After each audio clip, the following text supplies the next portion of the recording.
Hello everyone, welcome to Everything Arsenal. This is the match preview for our crucial away game to Sevilla, our third Champions League game of the season. One win, one defeat. We are second in the table.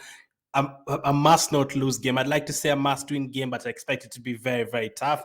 Our next two away games are very tough. Sevilla away from home and Newcastle in a couple of weeks away from home. I think the next three games actually will really say will really tell us like kind of where we are. We are second on the table in the Premier League table and second in the Champions League group. But I guess the next three games will really tell us where we are, because I know we're still unbeaten in the league, yes, but there's still a lot of things that haven't been decided. There are a lot of people who are unhappy with this plan, that plan, this plan, that decision. So in terms of that, in terms of mentality wise, yes, we came back from behind, but in terms of the fan base and everything, we're not in a good place somehow. So yes, that shows you that our standards have really gone up.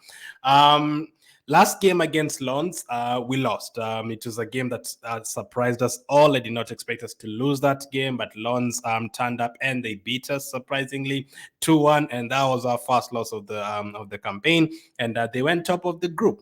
Now our next game is away at Sevilla. If you lose that game, there's a chance you could be fourth by the time you play. By the time you go into match day 4, you could be fourth on the table, and that would be disastrous. Even though the next two games after that are home games, the pressure will be too much. After that, we have a Premier League game against Sheffield United after Sevilla. We have Sheffield United at home. A lot of people will expect us to win by 5 or 6 goals in that game. I'm waiting to see whether we're going to score a few goals in that match, because that's the team that has lost like 8-0 this season. People are saying we haven't really scored a lot of goals this season. Let's see how we do in that game. And then after that, we have a real test against West Ham in the Carabao Cup and a real test against Newcastle in the Premier League. But first up, let's focus on this game against Sevilla. We are coming into this game off a back of a 2-2 draw against Chelsea, a game that could have turned out disastrous. It was so close to being a disaster. We had our first shot on target in the 76th minute. Their keeper Sanchez gifted it to us, and 6 minutes later we wanted to score the equalizer. Could easily have actually had the winner a minute after that from Edin Ketty. Just a shot that just passed the far post. Could have been 3-2. The game against Chelsea, after that Chelsea game, I've seen a lot of comments from different people. People are not happy about Odegaard not being having performed for 2-3 games. People are not happy about Jorginho starting. People want Partey to start. Some people don't like Zinchenko. They prefer Tomiyasu starting. They prefer Kiwior starting. Some people are even saying, Jesus and Ketia, they're not sure about them. Maybe you need a striker in January. Some people are like, yeah, start Trossard up front, start Havertz. Some people are like, why is Trossard not starting? He should be starting in the team. Is quite good. So in terms of all that, yes, we have a lot of decisions to make. And obviously the main one, the goalkeeper one, that is the one that we shouldn't forget about, the Ray and Ramsdale debate.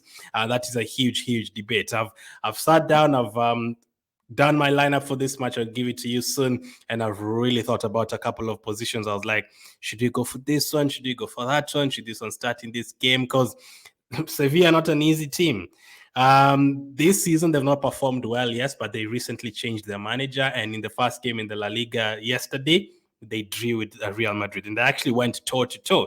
I think they had like 16 shots each. I watched the game last like right after it was the same time with Chelsea Arsenal, but I watched it right after, and they're going toe to with Real Madrid. They have some players, they have some experienced players. Jesus Navas, I remember him back from the Man City days. They have Sergio Ramos now, a no-nonsense defender. They have players like Rakitic, so they have players there who've won Champions League titles, Premier League titles, La Liga titles. They have some serious players in that team, and World Cups as well. Like, those players are no joke at all. Players are no joke at all. So they have brought a new manager. Their first game, they drew with Lens, and the second game, they drew as well to PSV. So they're on 2 points. They are third on the table. It is not an easy game. At the beginning of the campaign, I said I expect us to win 4 games in the group, lose 1, and maybe draw 1. We've already lost 1. That means we have no room to lose another game. We might have a room to draw. If you lose this game, you might still go through, but the chances of you finishing top will be very, very minimal. Like you might end up finishing second, but you also need results to go your way, like it did when we played Lens. We lost to Lens, and then PSV and Sevilla drew. So we were lucky in terms of that. If one of those teams won, we'd already have been third right now. So if you lose this game, you need the other result to go your way, maybe a draw, something for you to still have a chance. But if you lose, and let's say Lens win their game, Lens could be on 7 points and we're still on 3, and the top of the table is starting to get away, and we'll have a lot of pressure when you play Lens at home, a lot of pressure when you play Sevilla at home. So if you had not lost the Lens game, I would have been saying, hey, go to Sevilla if you can get a draw, well and good. The one thing that I did not want is us to go into the final game away at PSV needing to win or something crazy like that, because I know it's not going to be easy away at PSV. They've won every single game in Eredivisie. They are top of the table, 9 wins out of 9. They are scoring goals.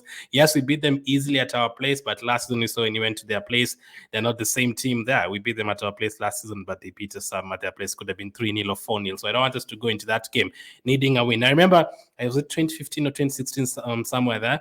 There's a time we went to Olympiacos in the final game and we needed to win to go through or something. I think Giroud scored a hat-trick on the final day.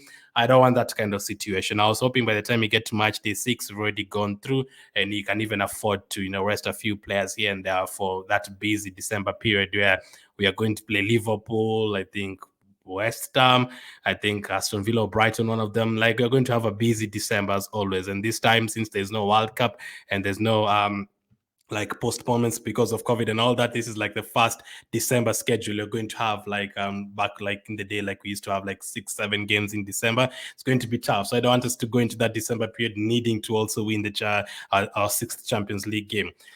But now it's Sevilla. I don't expect it to be easy. This will really test our mentality. I have some really experienced players. And recently, having gone to Spain, yes, we beat Valencia a few years ago, 2019. But last season, is it last season? Or 2 seasons ago, we didn't beat Villarreal. They beat us, right? I think they beat us at their place. So our last game in Spain wasn't that great. But if you go to Sevilla and you win 2-0 comfortable, and obviously they're going to have some shots, they're going to test your goalkeeper, and you get a comfortable win, and you get out of there having 6 points in the group from 3 games, I think things will look good heading into the Sheffield game. Luckily, we got the draw against Chelsea because I was dreading going into this game after a back of a loss.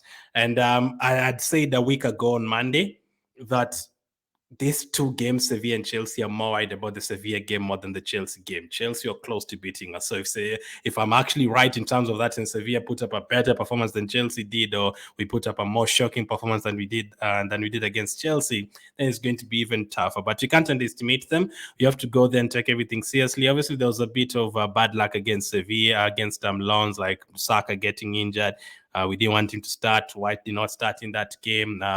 We made a mistake. Ray made a mistake for the first goal, and we give to them a goal as well. And their fans were turned up for that game, their first Champions League game at home for 21 years or something. So a lot of things were against us that day. But this time, we have to go to Sevilla and do something.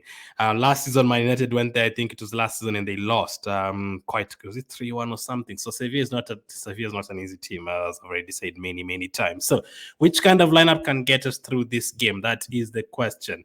Last night, after we finished talking about Chelsea and Arsenal, and I watched a few other videos on YouTube and everything, I started making the lineup, and I was like, should we go for this one or that one? Let's start with the goalkeeper. It's going to be very interesting. Now, I reckon Ramsdale will be back unless he's been given a week off, but I reckon he will be back in the squad for this one. Listen, for Ramsdale and Raya, as I've always said, I did not want Ramsdale to be dropped. I feel like it was unfair. I still feel like he's one of the best goalkeepers in the league. I've always said, if you put Alisson, Ederson, and Ramsdale together and you take 20 shots against them, Ramsdale could make more saves than them. I've always been a huge supporter of Ramsdale, and I was really sad that he got dropped. I was at least give him one Champions League game. He's the one that has got us there and everything like that. So I should be saying directly, no, bring back Ramsdale for this game. I've thought about it. Ramsdale is taller than Ray. I think Ray is 6 foot or something. But somehow, from the stats and everything that people have been showing me, the time I was saying I want Ramsdale to be starting, Ray is quite better in terms of aerial balls. And Sevilla, the likes of Ramos and the likes of Nesri, the Morocco striker playing up front, they score a lot of headers. So they could easily like get a few chances from corner kicks and from free kicks and all that. So you need a goalkeeper who's very decisive in coming to collect the ball. Which rare is. I'm not going to say because Mudryk scored that lucky goal against him yesterday, maybe the positioning was incorrect, that he doesn't know how to handle aerial balls. No, we saw him doing it well against Tottenham. Was it against Bournemouth or someone like that? Bournemouth or Everton or someone. He did well against them as well. So I would like Ramsdale to come back for this one. But because Raya is better in terms of those aerial balls, and mistakes happen. Listen, I'm not going to say, yeah, take off Ramsdale, take off Raya. They made a mistake, take him off. This is why you shouldn't have gotten this goalkeeper. No, I still believe Raya and Ramsdale are both very good goalkeepers. Mistakes do happen. The only problem is Raya made a mistake against Lens. He almost made a mistake in the last game against Chelsea, and he almost made a mistake against Man City as well. So I would still go for him in this match, David Raya. But if he again makes another mistake in this game, then you're talking about bringing back Ramsdale. We have to be fair. Like, if you take out one goalkeeper because he made a mistake, then if the other one makes a mistake, you also kind of have to take him out and bring back the other one. And I also don't feel like Ramsdale made any huge errors that like to say like, okay, we definitely deserve to get a new goalkeeper. This is a bad goalkeeper. No. So I would still start Raya in this one. I would probably go with Ramsdale for the Premier League game. We have a Carabao Cup game after that, and you have a tough game at Newcastle. So yes, it becomes a bit of a problem because the media keeps on talking about it. Opposition fans keep talking about it. Now the Arsenal fans are talking about it as well. And I didn't want that attention like for our goalkeepers because I feel like we have two good goalkeepers. But let's see how this one goes. Hopefully it's not as shaky as he was against Chelsea when he passed the ball to Palmer and like he was against Lens. Maybe it is because of how like we are playing the top 6 teams and he was a bit shaky against those 2 teams. He's a bit all over the place. Maybe the occasion was too big, but hopefully, because you're going to have some really big games, hopefully he gets over that. So Raya is my goalkeeper. Let's go to the center backs. I think that is easy. I'm going to stick with Gabriel and Saliba. Saliba unlucky to give away the penalty against Chelsea. I think it was a penalty, but I think it was just bad luck. So I'll just stick with this center backs because, again, as I said, those aerial balls, I think Gabriel and Saliba always do well with them. So I think that is an easy pick. Saliba also did not go for the internationals during the international break, so he rested for those 2 weeks. And Gabriel did go. He also scored his first goal for Brazil, so well done to him. But also considering that the first 3-4 games Gabriel didn't start in the Premier League this season, still kind of fresh, more than most of the players who've played every single game. So Gabriel for me and Saliba at centre back. Fullbacks. Who should we be going for at fullback? These are my fullbacks for this game. Ben White at right back, Tomiyasu at left back. Now, Ben White did not play against Lens, and when Saka went off in that game as well, our right side was just off, and we need at least one of them on that right side. The moment you take Ben White out and you take Saka out of that right side, it becomes a problem because we're used to both of them being there. So if both of them are not there at the same time, it becomes a huge problem. So I'll bring him back for this one. Maybe the White here is not good because he didn't have the best of performances, and we didn't have the best of performances after he changed his hair to that. Maybe he needs to change back to White, but that is just that's just things people say. Superstition, let's just say that. So if we end up losing this game as well, then you probably need to take it off. But I will stick with Ben White at right back. Left back, I will bring in Tomiyasu again. The Zinchenko debate we'll talk about some other day, but I think it's blown out of proportion, the thing of he can't defend. I think people are making it look like he's Andre Santos, but in this one, as I said, aerial balls and all that and crosses, they will be putting in those crosses, and Tomiyasu I think is better in terms of that, so I would go Tomiyasu, and I think he does a great job every time he starts or comes off the bench. So Tomiyasu at left back for me. I thought about Kivio. I was like, should we go for Kivio and maybe both Kivio and Tomiyasu? But I will stick with Tomiyasu because, again, every time he's come on recently, he's looked good. Midfielders. Jorginho started the last 2 games. Partey is now available. Rice saved us against Chelsea. He looked good against Man City, looked good against Man United. Rice, no one is talking about his price because he's been really good.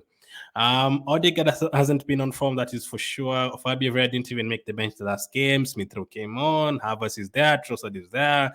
We have a lot of options to play in midfield, but please, I am begging you for this, even if it's just for this game, please give me this midfield. Partey, Rice, and Odegaard. Give me those three. I know Odegaard has not been on form. I don't think he's been terrible. There's been a couple of performances where he's not turned up. Basically, like the last game and maybe the Tottenham one as well. But you have to start him. I remember the first Champions League game against PSV was really good. Second one against Lens, everyone was terrible. But hopefully in this one, we get the Odegaard that you're used to. Next to Partey and Rice. Some people have said Odegaard is playing poorly because of the players around him. I don't necessarily agree with that. So I don't like blaming that on the people playing around you. I don't think it's that obvious, but just give me this midfield three, please. Rice, Partey, and Odegaard. Sevilla, not an easy team, playing up against the likes of Rakitic in midfield. Just give me this midfield and let's see how he does. And I think Rice going forward, as you saw that people said it was an open net. That finish from Declan Rice was absolutely incredible. Like the way he carved it around the defender to the other post on the far post, making sure that the defender didn't get to it, the goalkeeper didn't get to it, and he took it to the far post. That was an incredible finish. And that I think is our farthest goal that you scored since 2006 or something stupid like that. Crazy. So Declan Rice is definitely living up to his price. So let's hope he has another one of those performances. If Partey starts, then Declan Rice has more license to move forward. So I would start that midfield three, and then the forward line. Let's start with the forward and the right winger. So I would start Saka. In this one, he didn't look sharp against Chelsea, but he got the moment and he assisted. So Saka is one of those players, even if he doesn't play well, even if he doesn't play well, he'll score, assist or something. So I will start him in this one. I will start Gabriel Jesus. There's been talk of him potentially not starting, but remember the 2 Champions League games he's played, he has scored, so that is one of the main reasons I've picked him for this game. I think in the Champions League he's been great with those 2 goals so far, and I do still prefer him over Nketiah. Nketiah works hard and everything, Jesus works hard as well, but that quality Champions League experience, I would go with Gabriel Jesus. I wouldn't mind to see Havertz and Jesus on the right when Saka is not there or something like that. I don't mind that as well. Jesus played well on the right side against Man City. But for this one, give me Jesus and give me Saka as well. So left wing is what is remaining. Trossard played really well. Trossard and Martinelli. Martinelli came on against Man City, scored the winning goal for us. Trossard came on against Everton, scored the winning goal for us. Trossard came on against Chelsea, saved us a point in that game. So both of them, when they come on, they save us. So should we put both of them on the bench? No. Sometimes when Trossard starts, he gets subbed off early, doesn't really play well in the first half. So I think he's done that 2 times this season. He's been subbed off at halftime. I think Man City one was an injury, but there's another game you're subbed off early. Was it like Fulham or something? There's another game you're subbed off early. What should you do on the left side? I've thought about Martinelli, I've thought about Trossard, and this is what I've gone for. I've decided to go with the front 3. Give me the team. Give me that front 6 of Partey, Rice, Odegaard, Saka, Jesus, and Martinelli. I want to see something. If we start with that front 6, obviously it was worrying seeing that team against Chelsea, and we were very poor. But let's see it again. But with Partey in midfield. If we go with that team and then we don't do anything at all again, it's looking out of shape and everything, then maybe start talking about Trossard starting next game, maybe even Havertz starting next game, all that. So give me Martinelli on the left side. I wouldn't really mind if Trossard starts, but I feel like Trossard the last couple of games he's come off the bench and he's saved us. And from what you've seen this season, every time he comes off the bench, he does help us. But every time he starts the game, 2 or 3 times this season, he's been subbed off at halftime because of poor first half performances. And another thing I've also considered is the pace. Sevilla, sometimes they might go for it like they went for it against Real Madrid. They had 16 shots. So that pacing behind of Martinelli, it might help us. Like that kind of goal he scored against Everton that was disallowed. That kind of pace, Martinelli could help us with that. So let's see that front 3 again. That leaves on the bench Ramsdale, Zinchenko, Kivio, Cedric, El Neni, Jorginho, Havertz, Trossard, Vieira, Smith Rowe, Nelson, and Nketiah. In the Champions League, you're allowed up to 12 players on the bench. So that would be my bench. Hopefully this goes to plan and we can win it. I don't think it's going to be easy at all, but hopefully the likes of we don't need to bring on players to change the game or anything. But if you need a goal or something, there's players like Trossard you can bring on. You can bring on Havertz. You can bring on Smith-Rowe. If you need to defend, you can bring on the likes of Kivio. If you just need to pack the bus, Elneny. If you need to control, the likes of Jorginho and Zinchenko. And if you've won the game comfortably and you need a rest and you don't want to bring on Zinchenko and the likes of Trossard, then maybe Elneny and Cedric can come on as well. So let's see how that one goes. My prediction for the match, I'm going to go for Sevilla 1, Arsenal 2. I think it's going to be a really tight game. Hopefully we can keep a clean sheet, or it can be easier than that, but I don't think it's going to be easy at all. I'm going to go for Arsenal 2, Sevilla 1. And you know what? I'm going to go for Odegaard to silence the haters and score in this one, and I'm going to go for Jesus to score in the third Champions League game in a row. So Jesus and Odegaard to score 2-1 to Arsenal. I don't think it's going to be an easy game, but if you win it 6 points on the board and the next game you have Sevilla at home, things are looking good. But if you lose, Sevilla coming to your place is going to be tougher. So thank you for watching, and I'll catch up with you guys on the next one.